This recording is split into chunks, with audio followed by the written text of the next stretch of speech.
La adolescencia es en muchos sentidos una época de cambio, un periodo de transición que nos hace convertirnos en la persona que seremos el resto de nuestras vidas, periodo durante el cual es común sentirte invadido de sensaciones como ira, confusión o irreverencia, y durante el cual puedes llegar a sentirte ajeno a valores como la familia o la sociedad, sentirte expulsado o no sentirte parte de. Es un proceso de cambio a través del cual eventualmente dejarás de ser verde y retomarás el color. Yo soy Andrew Santi y este es mi análisis de Teenage Mutant Ninja Turtles de los 90s. El siguiente es un análisis a fondo. Si no has visto esta película, tal vez quieras hacerlo antes de ver este video. Las Tortugas Ninja es uno de esos intensos viajes de nostalgia hacia la niñez. Más allá de que originalmente no eran tan coloridas y eran mucho más oscuras y fueron hechas como a manera de parodia de los cómics de los 80, los cuales eran bastante oscuros, es indudable que nuestro recuerdo es mucho más colorido. Sin embargo, cabe resaltar que cuando fueron concebidas, las 4 tortugas pretendían reflejar una ironía entre lo que es un ninja, rápido y sigiloso, y una tortuga, el animal o uno de los animales más lentos de la Tierra. Sus creadores jamás llegaron a pensar que tendrían el impacto cultural que tienen el día de hoy. El tono del cómic era bastante oscuro, tanto en historia como en colorido, puesto que eran blanco y negro. Aunque a pesar de la ironía intencional de que las tortugas sean ninjas, los personajes dentro de la historia se tomaban en serio a sí mismos. No se veían como una sátira ni tenían como objetivo causar risa. Con el paso del tiempo, la modesta popularidad del cómic fue creciendo, principalmente cuando una modesta compañía llamada Playmates compró los derechos de distribución, pero no para hacer una serie, sino para hacer una línea de juguetes, ya que veían mucho potencial de desarrollo en los personajes, y es aquí donde se empiezan a introducir elementos que más tarde las harían famosas, como las máscaras de diferentes colores, o hasta el giro humorístico que tomaría la serie. Y tuvieron razón, porque con los niños fueron un tremendo éxito. Principalmente debo admitir que yo siempre quise tener el Tecnódromo, pero en fin, eso es otra cosa. El lanzamiento de la línea de juguetes fue ligado con la posterior y famosa caricatura de las Tortugas Ninjas, a la cual se le debe la popularidad que tienen los personajes hasta ahora.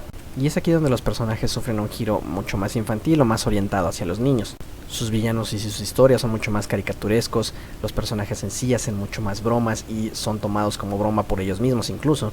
Y es en este pico de la popularidad de las Tortugas Ninja cuando aparece esta película, de la cual su logro más notable es haber logrado mezclar muy bien ambas versiones de las tortugas, tomarlas en serio como personajes y hacer la historia más o menos oscura, pero al mismo tiempo darle un giro cómico infantil a los personajes, que a final de cuentas es lo que vendía. Como dato personal diré que recuerdo haber visto esta película cuando era niño y no disfrutarla tanto, me gustaba mucho más la segunda parte, la cual ahora que lo veo está mucho más hecha para niños. Y ahora que los veo de grandes, prefiero mucho más la versión mucho menos infantil y que está hecha también para que los adultos tengan cierto entretenimiento a la hora de ver la película, o sea, la primera. Ciertamente las películas de superhéroes y más a principios de los 90 no son tremendamente profundas en sus historias, no se espera encontrar un gran mensaje en ellas.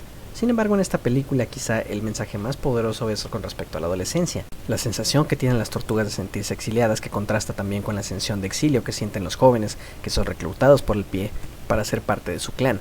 Esto también me parece una manera refrescante de explicar por qué a veces en las películas de superhéroes los villanos parecen tener hordas de sirvientes dispuestos a sacrificar su vida por el villano, sin explicar de dónde salieron o por qué los tiene. Y me gusta que en esta versión de las Tortugas Ninja los secuaces del villano no son extraterrestres o no son robots como en las caricaturas. Son adolescentes al igual que los héroes, pero están tomando las decisiones equivocadas al seguir una falsa figura de autoridad la cual los engaña y los hace creer que son una familia y que él es su padre. Es muy importante que también la película te muestre las razones por las que los jóvenes deciden seguir a Shredder, una vida de vicios y libertades sin responsabilidades. Al respecto, el contraste con los protagonistas es notable. Ellos también son adolescentes, también se sienten exiliados de la sociedad, tienen una creciente necesidad de salir a explorar el mundo y cuando lo hacen deben hacerlo cubiertos con un disfraz. Sin embargo, en este caso su núcleo familiar es mucho más resistente ya que están guiados por un verdadero padre, quien ellos en realidad aprecian y a quien sí le tienen respeto. En este sentido me gusta mucho la escena en la que están Donatello y Miguel Ángel esperando la pizza, los dos personajes cuyo único propósito es llevar la comedia. Llega un momento en el que Donatello le cuestiona a Miguel Ángel qué pasaría si algún día ya no estuviera Splinter, a lo cual Miguel Ángel a manera de broma parece no hacerle caso. Sin embargo, Miguel Ángel no es ningún tonto. Mi interpretación aquí es que el simple hecho de pensar que su padre no esté es demasiado para él y prefiere no pensar en ello. Más adelante en la fogata, cuando Splinter se les revela, Miguel Ángel es el personaje que más intensamente llora. La figura paterna de Splinter encuentra su mayor conflicto en Rafael, quien representa toda esa ira y esa parte conflictiva de la adolescencia, esas tendencias a querer comerse el mundo él solo y pensar que no necesita de la familia para salir adelante. La lección en este sentido es que para ser un adulto completo requiere de la familia, pues él sin la familia fracasa. No está completo sin sus hermanos y al mismo tiempo el equipo y sus hermanos no están completos sin él. Es un poderoso mensaje de unión familiar en una película para niños. la cual también, como ya lo mencionaba, hace reflexión de que todos en algún momento llegaremos a ese punto de la vida en la que tendremos que estar sin nuestros padres y nuestro núcleo familiar será lo único que nos sostenga como adultos. Más allá de esto, me parece que la película es muy entretenida. Principalmente toma elementos de la historia de los primeros cómics. Los personajes son agradables, las peleas son creíbles. A pesar de que las coreografías no necesariamente están tan elaboradas, la película es mucho más fiel con el cómic que con la caricatura, tomando de ella solo los elementos coloridos. Los personajes sí hacen bromas y tienen un poco de ese toque infantil, pero no tan marcado. Es curioso que siendo personajes tan populares en ese momento, la película haya tenido muchos problemas para encontrar un estudio que quisiera distribuirla. Y es de hecho una película independiente, no fue realizada por ningún estudio, fue solo distribuida por los estudios, lo cual les concedía una gran libertad creativa y es, a mi gusto, un logro mucho más grande que hayan tenido trajes animatrónicos tan avanzados para hacer a las tortugas ver reales. Y es que la mayoría de los grandes estudios no querían invertir en este proyecto por el gran fracaso que tuvo He-Man and the Masters of the Universe unos cuantos años antes. Sin embargo, es a mi entender el hecho de que las tortugas se vean tan reales y de que no haya tantos extraterrestres y tantas cosas en la trama, el cual logró hacerla un éxito, o por lo menos mucho más aceptable. Basta recordar el póster de la película, en donde solo se ven las máscaras de las tortugas asomándose por una coladera y se lee abajo en el eslogan "Hey dude, this is no cartoon", entendiéndose que no es una caricatura y que no van a tomar elementos fantásticos y sobrenaturales, tratarán de ser mucho más apegadas a la realidad. Y para ello es muy importante suspender el descrédito. La primera vez que vemos a una de las tortugas es Rafael cuando está asomándose por una coladera. No se ve falso, no parece caricatura, se ve de hecho intrigante, y es esa imagen que, de no haber funcionado, la película no hubiera funcionado. La película tiene momentos también con otros personajes, como los ratos de tensión sexual entre Casey Jones y Abril O'Neil, los cuales son medianamente divertidos al mismo tiempo que la relación de Abril con su jefe.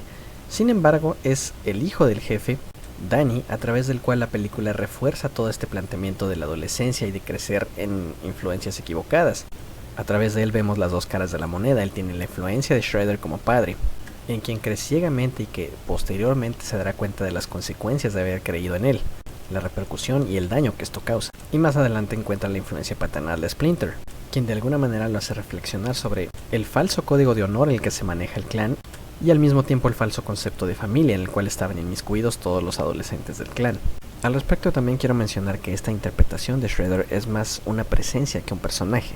Carece de profundidad y de motivaciones y está ahí simplemente para ser la presencia maligna del villano. Ciertamente tiene algunas motivaciones que están ligadas a su pasado con el pasado de Splinter, y es por medio de ello que la película explica que esté tan obsesionado con las tortugas, sin embargo no profundiza mucho en ello.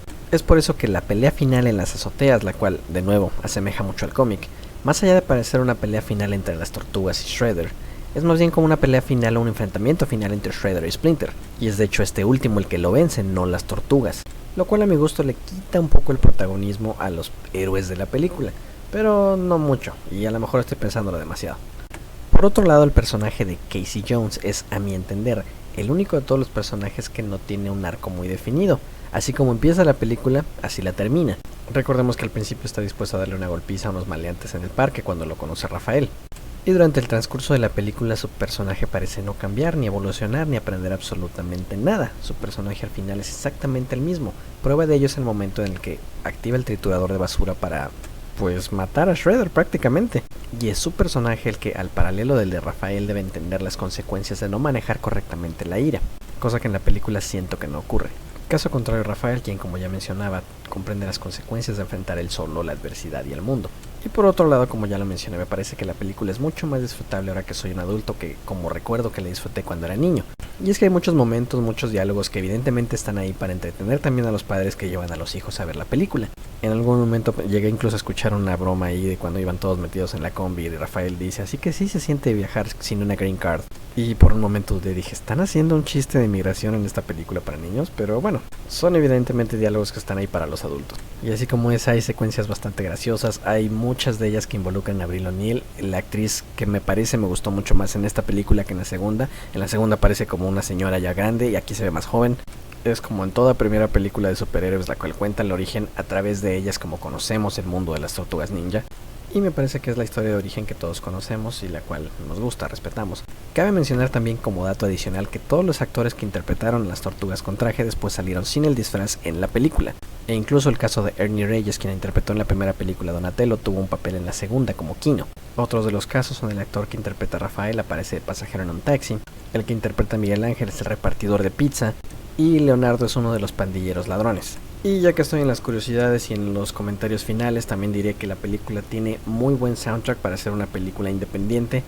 Algunas de las canciones son de obviamente los raperos del momento, incluso MC Hammer hay una que interpreta, que me parece que es la canción con la que cierra la película. Y bueno, me parece que es una película que es fiel a la esencia de los personajes, a la esencia del cómic, y es por eso que tuvo un éxito razonable, a diferencia de otras piezas de superhéroes de la época que no lograron el impacto que esta sí tuvo y que es duradera, y aún así la ves en esta época y no se ve mal, se ve bastante bien. Esto por supuesto acompañado de que es un invariable viaje de nostalgia.